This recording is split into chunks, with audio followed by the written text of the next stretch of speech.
The opinions and statements expressed in the following program do not necessarily reflect those of WWDB, its staff, or management.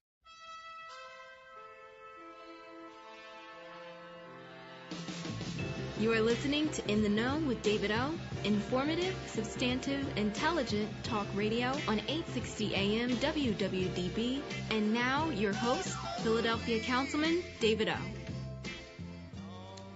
Good afternoon, and welcome to In the Know with David O. I'm Councilman David O. It's my pleasure to be here to speak to you, but more importantly, to bring you some really outstanding information from experts. Let me start by thanking Weinerman Pain and Wellness for sponsoring this show, the great job they do, ensuring that people who get injured are back at work, living full lives, both physically and emotionally.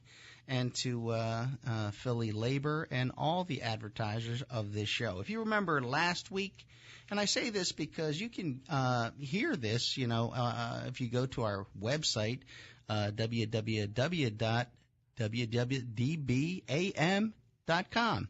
You can listen to past shows, but last week we had Ralph Galati, who was a POW during the Vietnam War, and ultimately is now Director of Veteran Services at St. Joseph's University. They have a wonderful free program for veterans who want to start a business. And it's about a year, great program.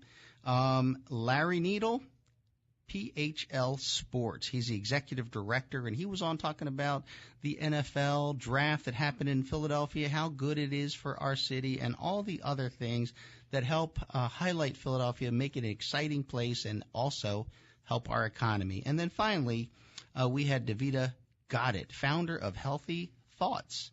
It's a 501c3. She's a 3-time survivor of stroke, and she hosts events. And so that was our show last week. And this week we have a outstanding show as well. And we will be hearing from two exceptional people. The first is Dr. Douglas Smith, MD.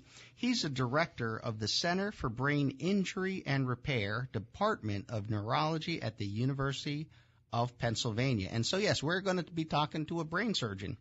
We're going to be talking about some really difficult medical stuff, but don't worry. He is excellent at taking really complex, difficult topics and making them easy to understand. And then after that, we're going to talk to Alex Archawski. He's the founder and director of the Greater Philadelphia Veterans Network. What he does is help those who served our country transition from the military culture into the civilian world. And let's start with jobs. People in the military served our country, and, they're coming back to live amongst us here in the civilian side.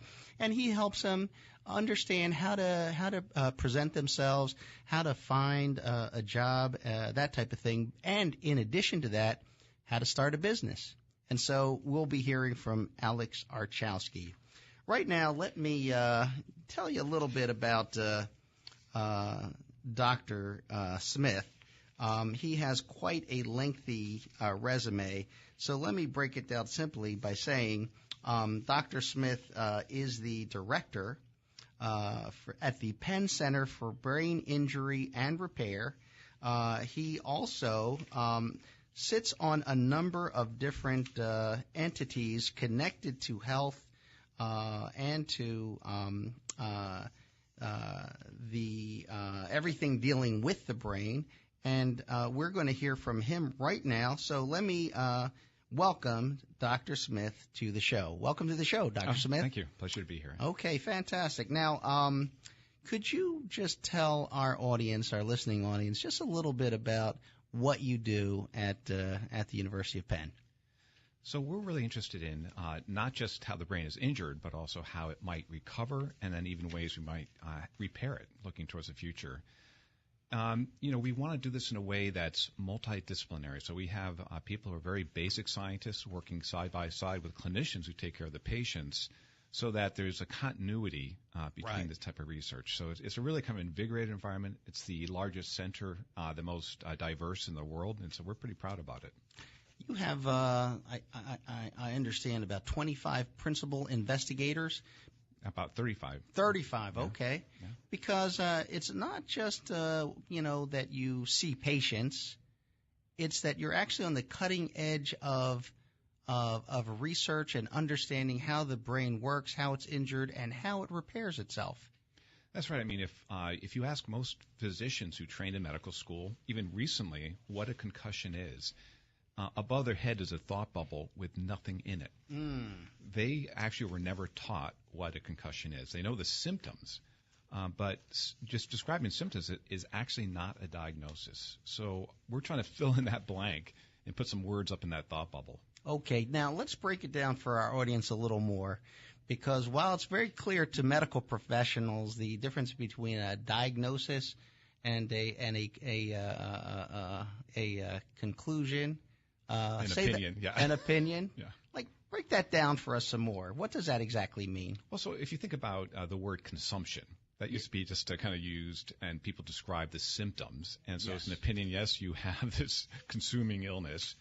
When they discovered tuberculosis, that was the diagnosis. So they know what the underlying cause is. And that's where we are right now with things like concussion, that instead of just describing these vague symptoms, we're actually now describing to patients what's going on in their brain.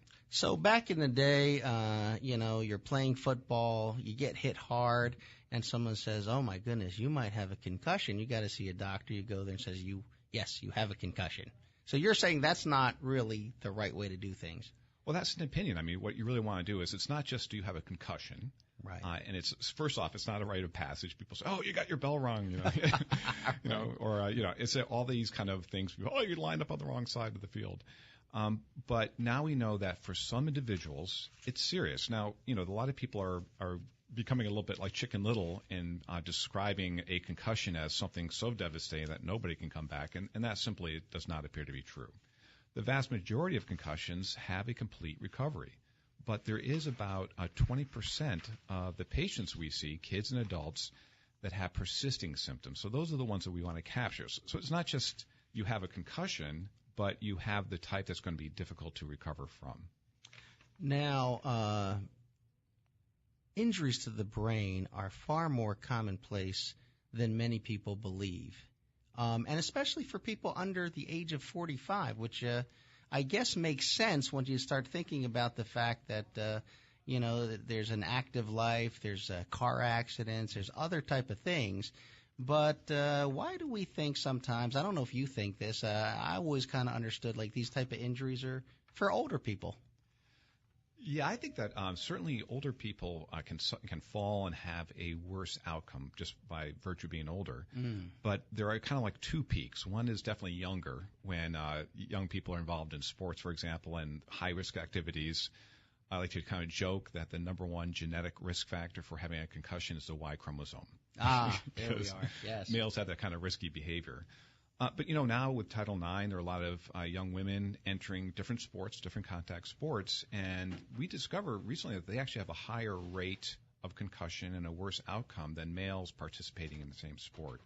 So it's kind of an equal opportunity that we're all aware of. And what I think has really drawn people's attention to it is the fear of things like chronic traumatic encephalopathy. And what is that? Yeah, so it's a thing that people probably heard about for professional football players. Right. And they probably feel it's relatively new. There was a movie Concussion with a colleague of mine from Pittsburgh originally, Bennett Omalo, and discovering it in our heroic football players. But yeah, what people don't realize that we've known about this for decades. In fact, it was first described symptomatically in 1928. So it's been it's been around. Yeah. It's really not a surprise. It's the surprise for me is like why it took so long for people to kind of start to wake up to the fact that if you have repeated injuries to your head, some people, we don't know the numbers yet, some people go on to have a degenerative disease akin to kind of like Alzheimer's disease type changes in the brain. Again, we don't know those numbers. So what I'm pretty sure about is that one concussion, and for the vast majority of people, this is not the problem. It seems to be in a select group of people right now. Yeah, it's interesting to me because basically, it used to be in my day, and maybe still today, someone's doing sports or something, they got, as you said, their bell rung, and it's kind of like, oh, you walk it off. Yeah. And but what you're saying is that these type of head injuries, head trauma, concussions, even things that people are like, oh, you could walk that off, it's not really a big deal, may be a big deal, and if you do it repetitively, it's not just that the injury happens and you're fine. There may be a continuous process of degeneration. Yeah, so think about it this way. If you have a knee injury, Yes. you might limp for the rest of your life, but Right. you're still you. Right. But how much of you are you willing to put on the line for a game? So if you're really not back to where you should be, should you get back out and put your head at risk, for example? Right. So these are kind of like dinner table discussions that we have to have about, what kind of risk do you want to put your brain in? Would you want to put it in harm's way where it might get repeated injuries? Actually, a lot of football teams are having trouble to field enough players because there is awareness that hitting your head over and over is not Right. a good thing. Let's jump to the military, because there's a whole nother level of people's understanding or perception about brain injuries related to explosive devices and other things, and you deal with that as well. Yeah, so the what they call the signature injury of the recent conflicts is traumatic brain injury. That is going to be affecting vets in a much greater way than anything we've ever seen before. We've heard about Agent Orange, Yes. decades ago. Yes. That's nothing compared to what we're going to see with people with persisting complaints about traumatic brain injury symptoms. The overlap between that and post-traumatic stress disorder, where the two often go side by side, are actually kind of hard to distinguish one from the next.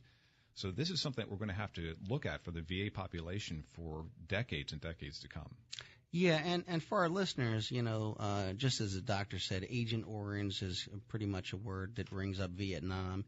IEDs, improvised explosive devices, is a kind of a signature thing for, the war right now in the Middle East. And just the impact of, even if you're not physically hit with anything, just the explosion itself can knock someone back, or can affect their brain when their brain hits the other side of their head. Yeah, so it's actually I got to tell you, we have been somewhat unsuccessful to decipher what the injury is from blast exposure. Okay. So it turns out, much to the surprise of a lot of individuals, that most people with traumatic brain injury who are exposed to a blast hit their head on something, or something hit their head. Right. So it was kind of like the more conventional type of brain injury we might have anywhere. You fall down, Right. Somebody throws a ball and it hits you in the head. So it's not the blast shockwave that we thought was doing something so special to the brain that was unique from the more non-battle type of brain Right. injuries. That doesn't mean that blast exposure is not doing something, but we're still trying to figure out what that is. Yes. Okay. Well, that's one of the things that's great about having you here, is I'm learning stuff every time I talk to you.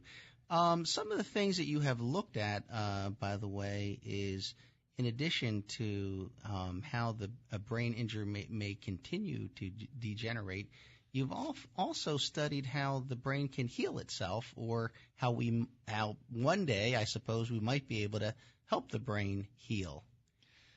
Yeah, so the real problem with concussion and higher levels of traumatic brain injury is that it's your network that's damaged. And, you can have a focal injury. Some people, an older individual can have a stroke, and you see this gigantic area of the brain seems to have been lost. And they have disabilities for a while, but they go to rehab, and they're back out dancing, singing, and doing a lot of things they used to. And then you have these relatively, what appears to be an intact young person with a concussion or more higher level of injury. You don't see much changes on imaging. You say, why can't they get back? And that's because instead of just one small region of the brain, it's the network, and the electric grid of the brain has been damaged. And so it's kind of like you're having a persisting browning out of the city. So how do we get the lights back on? That's really understanding those mechanisms, and maybe allowing them to, use that network in a different way than they had before. Right. Now, I was reading about some of your research in terms of growing some part of the brain matter in your laboratory, and maybe one day we can transplant that to the brain. What's going on there?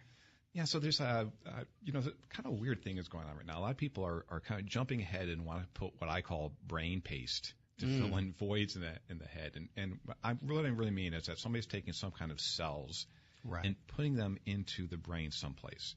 But the brain is super organized. It has all these pathways, these nerve fibers that connect one part of the brain to the other.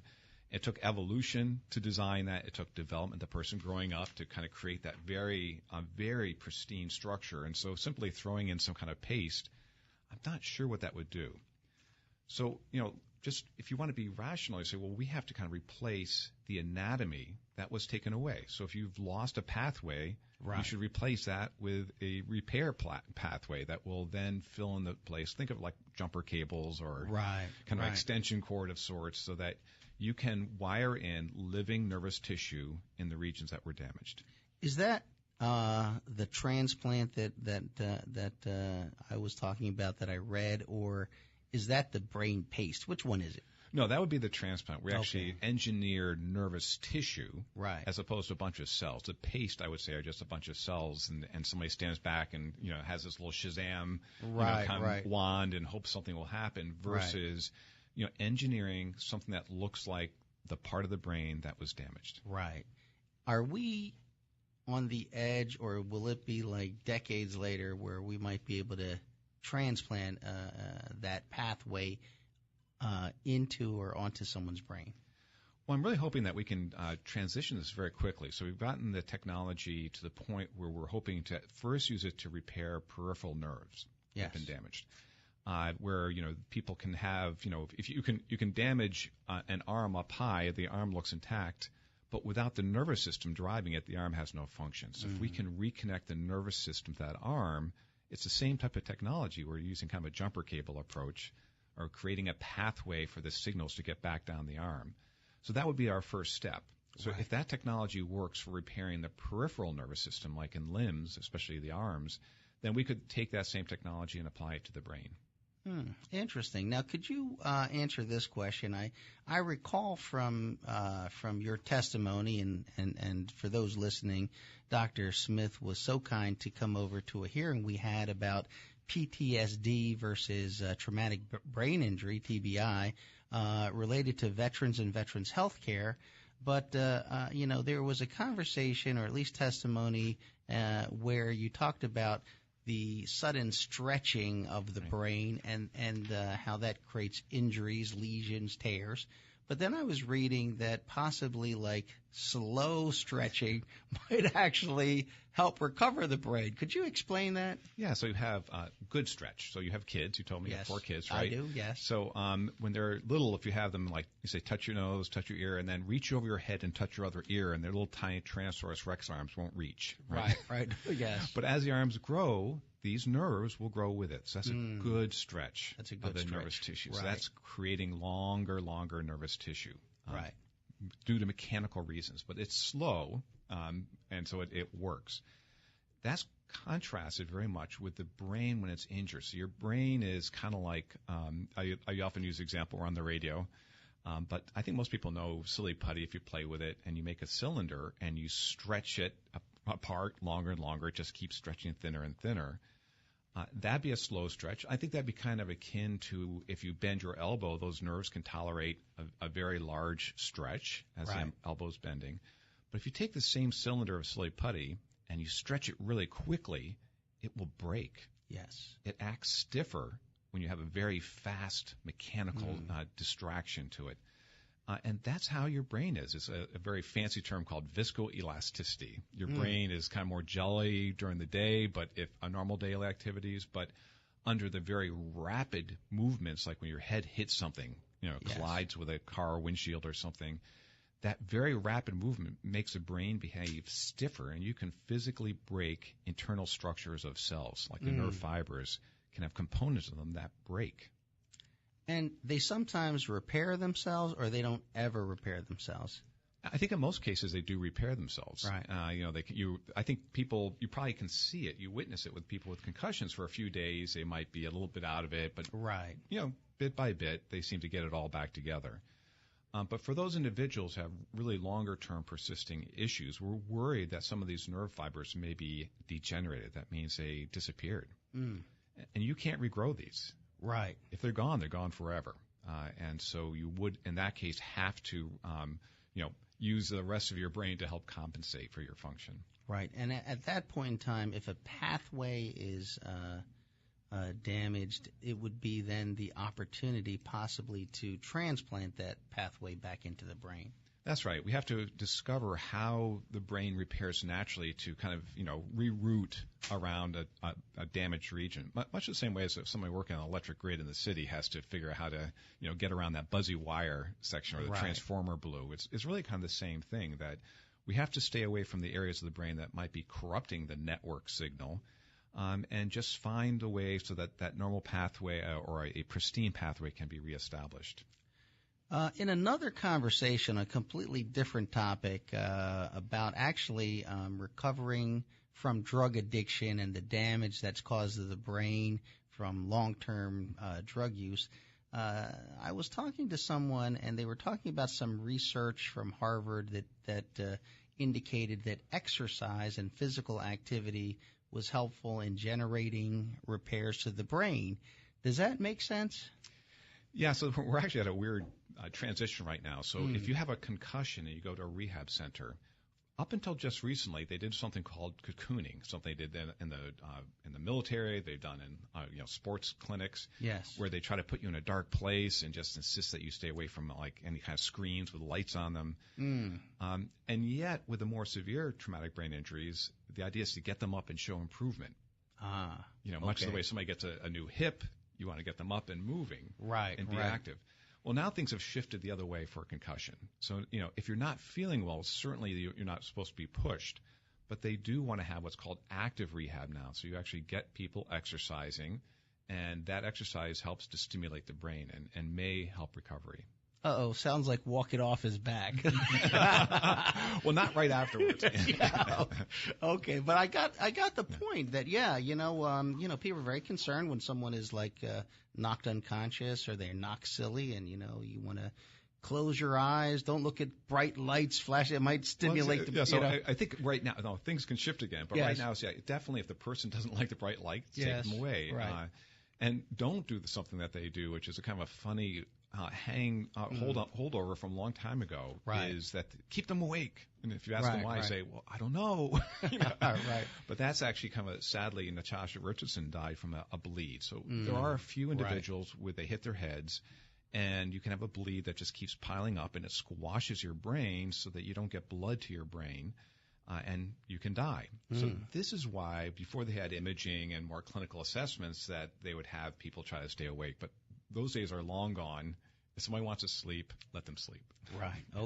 Okay. Well, I was just looking at this paragraph here. Each year, an estimated 2 million Americans suffer from some form of traumatic brain injury, and even more alarming, it's the leading cause of death and disability in persons under 45 years of age, occurring more frequently than breast cancer, AIDS, multiple sclerosis, and spinal cord injury combined. Yeah, it's something that's while people have become more aware of it, it still remains somewhat of a silent epidemic. So we were also very interested in spinal cord injuries, so we were pretty aware of the statistics. And for traumatic brain injury, it's probably because of the reporting keeps increasing. It looks like we're having more and more brain injuries. But I bet in the U.S. it's probably somewhere in the neighborhood of 4 to 5 million a year. Right. And if I'm teaching a course of students, I say, do you think that kind of is the same as spinal cord injury? And most students say, yeah, I think so. But spinal cord injury is less than 10,000 people a year. So we're talking orders of magnitude different. That's the perception of traumatic brain injury. And it's invisible. So somebody might look like the normal person outside, whereas somebody with a spinal cord injury or other types of diseases or injuries, you just see it. They're in a wheelchair. They're, have bandages. They have something. Whereas the brain is this kind of invisible structure, hidden by the skull and the skin. And yet somebody's walking around not being who they used to be. Before we go on, let me just ask you that in terms of our listeners, if they are now thinking about someone they know or about themselves, and they want to get some type of treatment or diagnosis, or is there a website or a phone number or some place that they could contact someone in terms of answering their needs?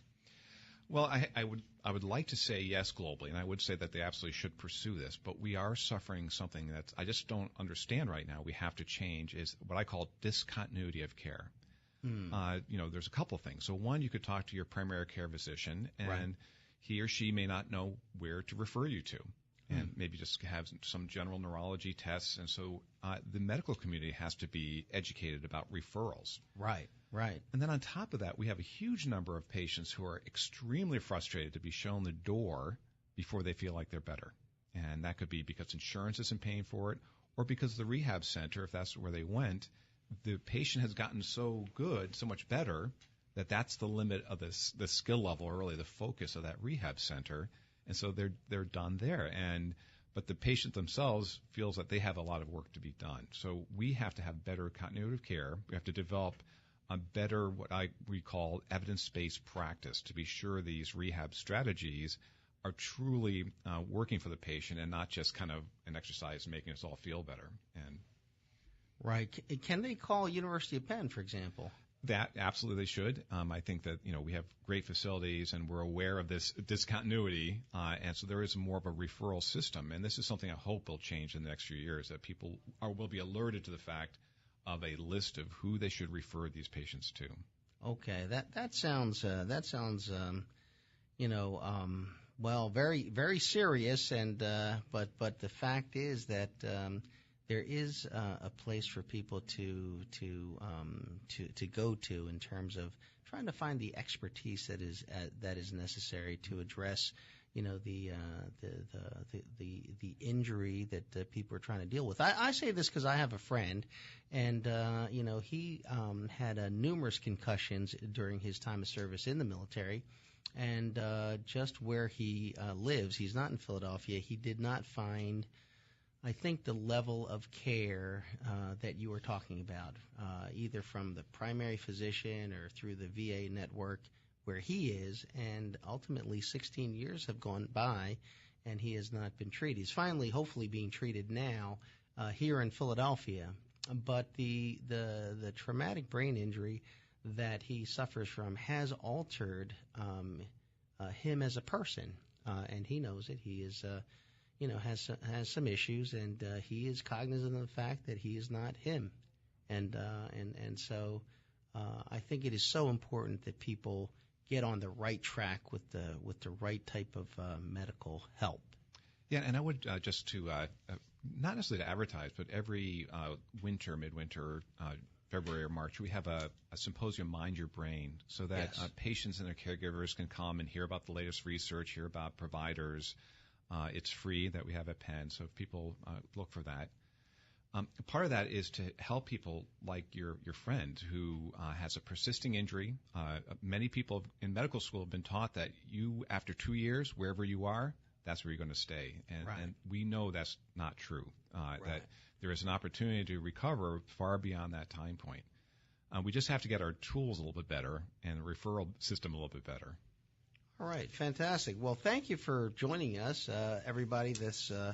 I'm speaking with Dr. Douglas Smith, MD, Director, Center for Brain Injury and Repair, Department of Neurology at the University of Pennsylvania, and so many other things. We were just before the show talking about the fact that, we just had the NFL draft, but he sits on the NFL, what is it? Scientific Advisory Board. Yeah. Unpaid. Unpaid, but one of many things that he does. So stay tuned. We're then going to be joined by Alex Archawski from the Greater Philadelphia Veterans Network right after this commercial break. You are listening to In the Know with David O. Informative, substantive, intelligent talk radio on 860 AM WWDB. My friends, this is Joe Kraus. You've heard me on Philadelphia radio now for over 20 years, and I don't often endorse products or people unless they are real game changers. I want to tell you about Weinerman Pain and Wellness, located in Center City, Philadelphia. And at the end of this short personal endorsement, I want you to consider Weinerman Pain and Wellness. If you are recovering from an injury, If you or a family member has been diagnosed with a disorder that has stopped you in your tracks, or if you're like me, determined to learn about wellness while getting yourself prepared to stay healthy so you can enjoy the blessings of your family. Remember the name of this warm and caring location, Weinerman Pain and Wellness. Why should you consider Weinerman Pain and Wellness? Because they are who you expect them to be. Weinerman Pain and Wellness, on the web at weinermanpainandwellness.com. Weinerman Pain and Wellness, located at 100 South Broad Street, just south of City Hall. Call Weinerman Pain and Wellness at 215-988-9503. That's 215-988-9503. Call today. Today's broadcast is brought to you by the Philly Labor RX Injured Workers Pharmacy Network, featuring PPC Pharmacy, First Choice Pharmacy, and Precision Scripts, providing injured workers with premium products and services from the point of injury through the entire healing process. The Philly Labor RX Pharmacy Network cares about injured workers.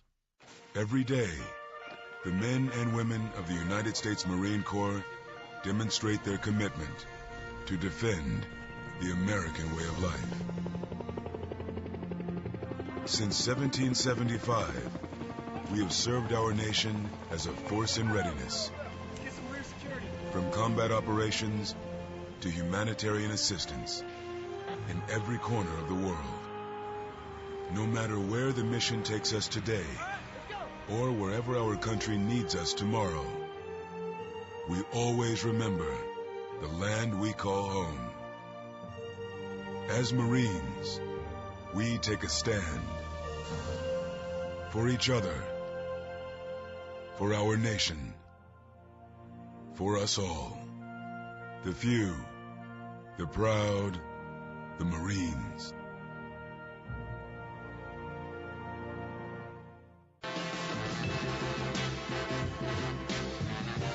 All right.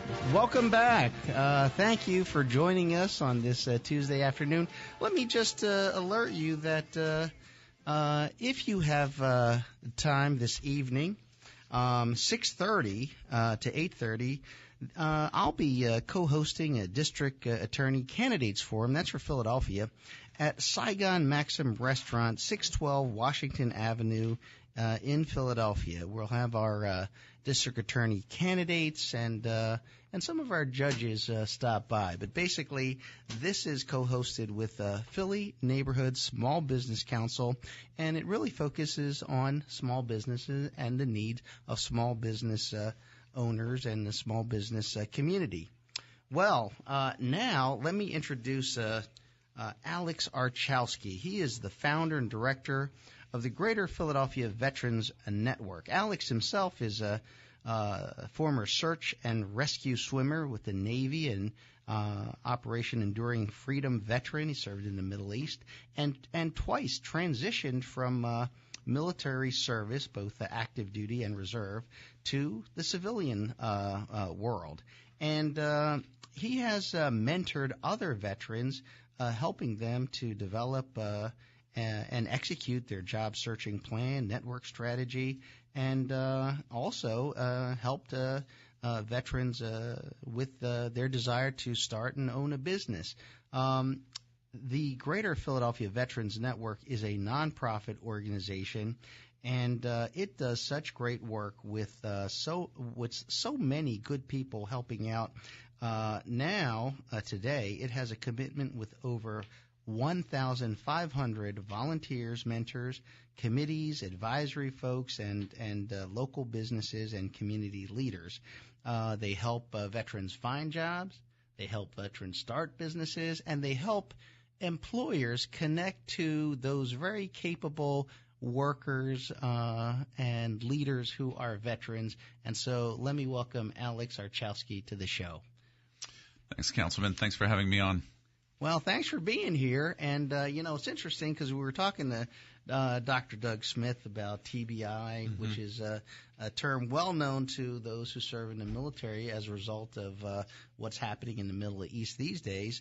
But you, in a way, deal with all of these things when people in active duty want to transition back into the civilian side of things, or some of them actually really haven't been in the civilian side of things. They have a career in the military, and now they're here looking for a job. How did you get involved in this in the first place?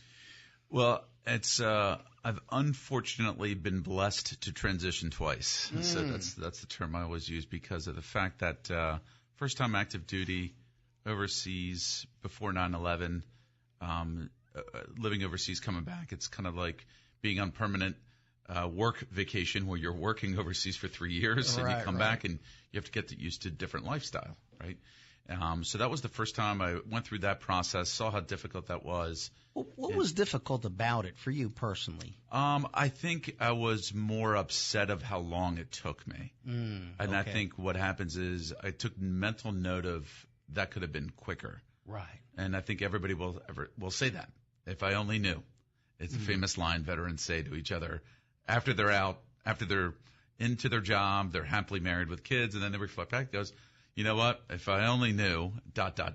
And that's the famous line. Now, let me interrupt you. For our listeners, they may not know exactly what you're talking about. So we have a large population these days that have had, like, no military service. And so could you describe for them when you say that could have been done a lot faster, what exactly happens? Why isn't it done faster? What don't people know when they get out of the military?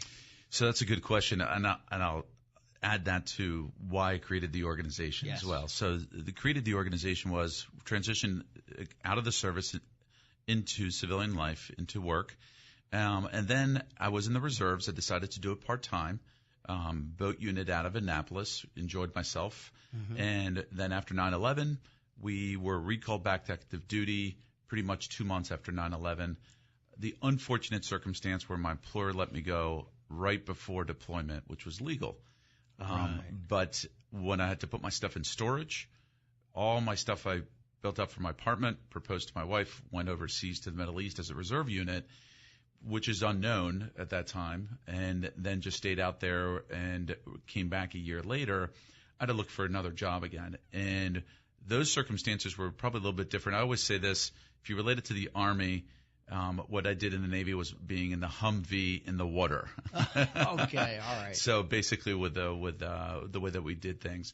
But what happened was I had to look for a job again, but I took a little slower this time because I didn't trust an employer. Okay. And I realized that over time when somebody, a good mentor of mine, saying, would you hire yourself? And I said, I don't know. He goes, well, hold up a mirror. And he goes, you don't trust anybody and you don't really have a good attitude. Right. And I said, well, no, I wouldn't hire me. And he says, well, welcome to your job search. Right. And I took pretty good note of that. I was like, wow, I'm hoping it's just me. But what I realized is I really needed to get the ball in motion. And I worked hard and followed a diligent plan, work ethic, and whatever that was, structure. And I'll use that word a couple times because the biggest challenge when you get out of the service that we see in service members is the structure. So basically, if you think about military service members, you're told when to wake up, you're told when to go to bed, you're told when to eat, you're told when to get the helo, and you're told when to fire the weapon. Right. So I know you're laughing with me because in essence, we typically don't have a choice. But when we get out, as smart as we are, academies, enlisted, our DNA is such that we are waiting for the orders. So we might hear them, job fair or this, go chase that. So we're doing tactics, but no structure. So what happens is it can be a long time if we don't have the game plan in action. So that's what I realized over time after viewing this. I said, well, first of all, where are all the vets? I said, if we're going to come back to the community, they're disfragmented. There's a legion here, there's a post here. I said, we have to create the largest network of veterans per industry. And we have to build that so when people come out, we have to really show them the network so they can find their information. So now the Greater Philadelphia Veterans Network, or GPVN, has been around since 2010. So that's basically 7 years, right? It's been 7 years, and I was really mindful and careful. There's some really good help out there. Yes. That for our service members. But one thing that I realized on the culture of help that I said that needed to be done, which a lot of the military families like, and a lot of the moms of service members like, is we need to be treated like family, which means our organization is more of an accountability and a kick in the rear. So if you think about nonprofits, it's typically sometimes a little bit too many hugs and counseling. Right. We hear the word counseling a lot. Well, a job search is economics. Right. And economics is business. So you have to have business conversations and business acumen and skills. So we got to do it a little bit of a different culture and social process for them to understand that. Now, could you explain to the audience the three main things that you do, and that is jobs and, of course, the employment opportunity, both for the veteran and the employer, both sides of that coin, and then starting businesses, entrepreneurship for veterans. Absolutely. So one of the things that came immediately afterwards was, if you can't just help the veterans when they get out, there's the life cycle of the vet, which means when they're going to get employed, how's the retention? How's their growth? Right. So we decided we're going to do 3 different buckets, which is employment, leadership, and then entrepreneurship. So the news makes it seem like everybody's getting into entrepreneurship out of the military, but there might be perfect examples. West Point grad that is 20 years at Pfizer, and all of a sudden he wants to create his own business, and he's living in Collegeville, for example. So that's entrepreneurship for veterans as well. So we said we're going to build the best ecosystem and make Philadelphia one of the best destinations for vets. And along the way, we have to have these employers there with us to make sure that they understand what they're hiring. And one of the biggest gaps that we found is that not the value of hiring a veteran is the stage before. What is the DNA of a transitioning veteran? What does it mean to the region? So again, they might have a major footprint in Philadelphia, and they might be national. But there's, if you don't mind, I'll share with you kind of the 5 different buckets, which are truly important. So we break it down to them to say, what are the reasons why service members serve? Patriotism, poor neighborhoods, broken families, tuition, college tuition, travel in the world adventure. Those are the top 5. Right. Not saying that there's any specific orders, but there's poor towns out there. There's at the end, and this gives them an opportunity. Some people might have not the opportunity in their lives with their families. This might be a way out. Some people, because of patriotism in their family. How does that mean for the region that they're hiring? They have to understand also the DNA of that veteran, where they're coming back to.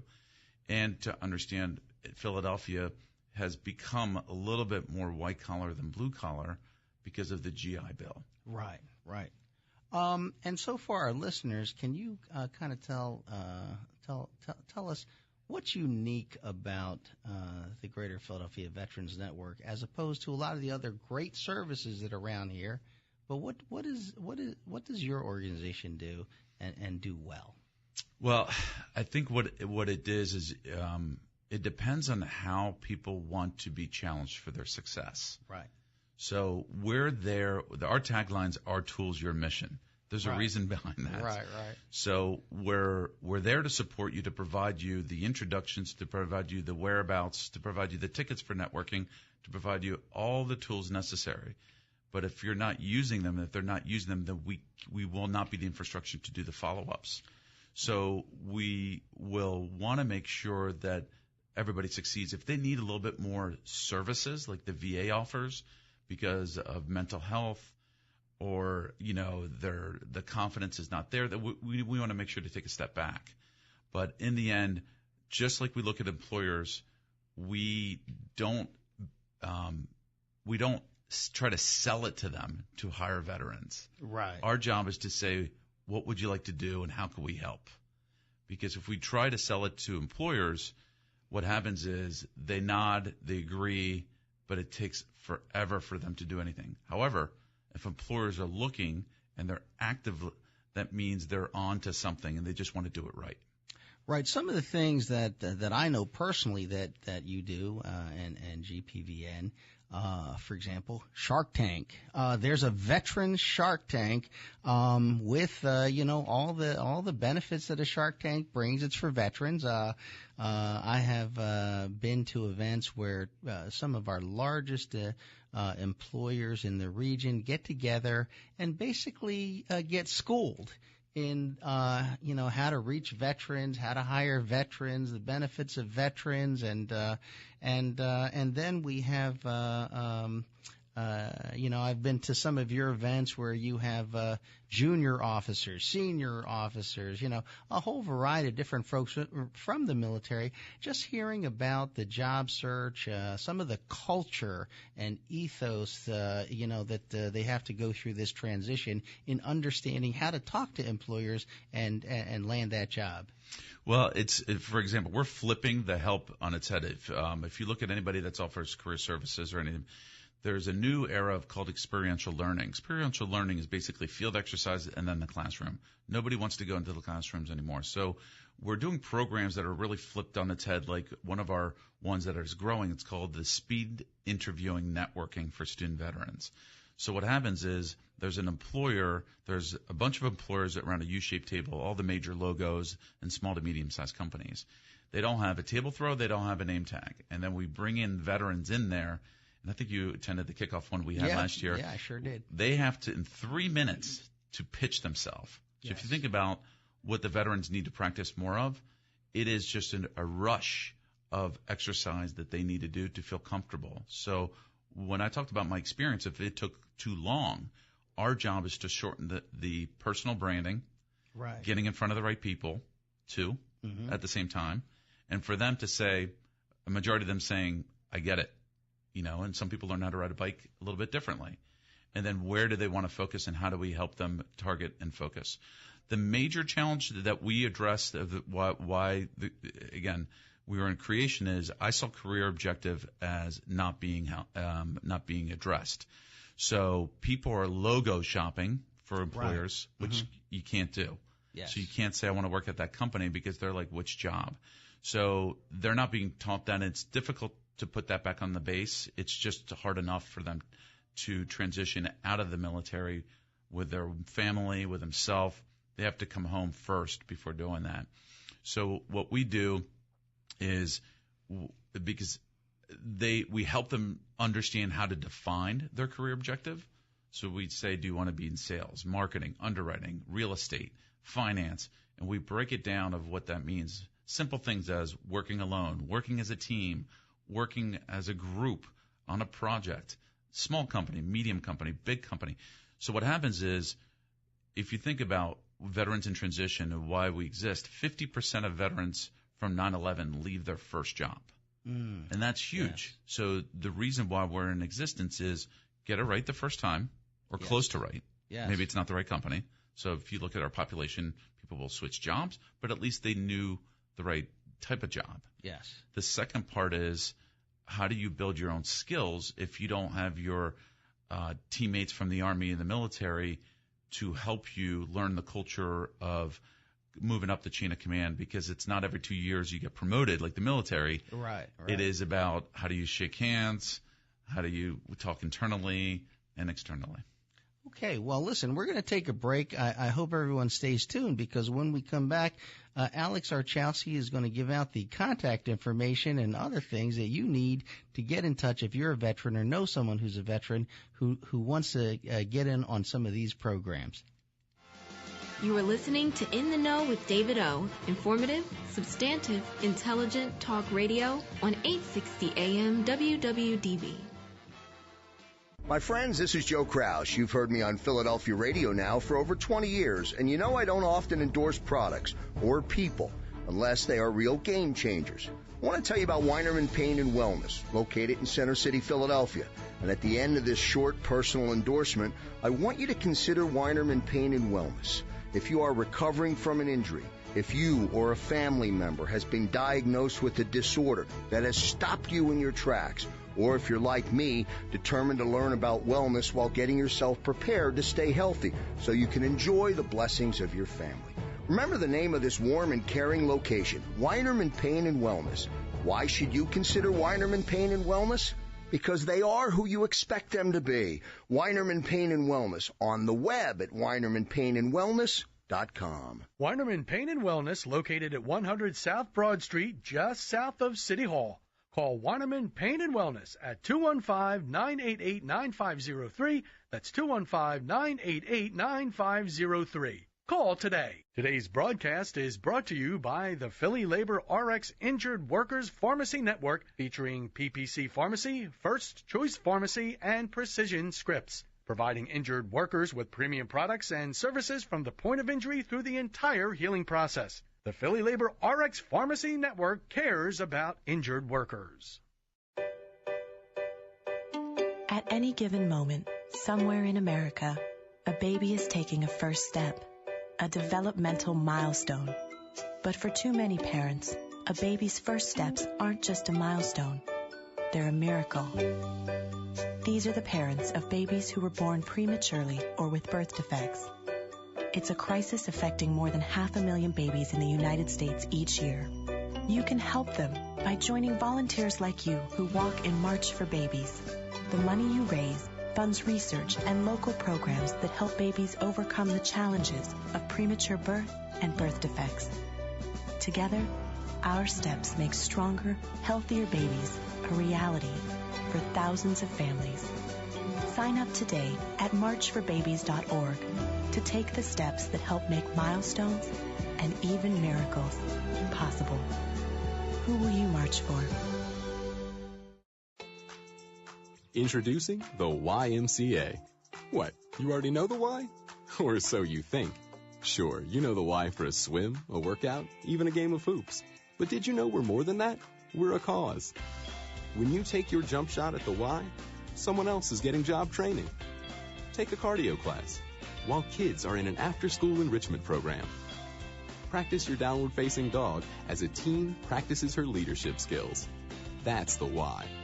We work with people no matter their age, income, or background and give them the opportunity to learn, grow, and thrive, all with one simple goal in mind, to strengthen our community. And we've got so much more that does just that. So while you might think of the Y as that place for lifting weights, we're also about lifting entire communities. Introducing the Y.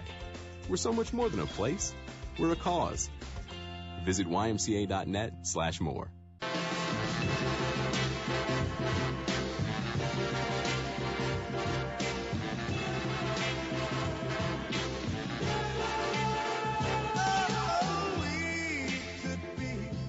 All right, and you are back, WWDB 860 AM, in the know with David O. Right now we're talking to Alex Archawski. He's a former search and rescue swimmer, served active duty and in the reserves, which basically called to active duty in the reserves. And so one of the things that happens is he has to return to the civilian world, and he has taken that experience and created an organization. 7 years it has existed, the Greater Philadelphia Veterans Network, and it serves to help active duty military who may not have actually had experience in the civilian side of things get a job.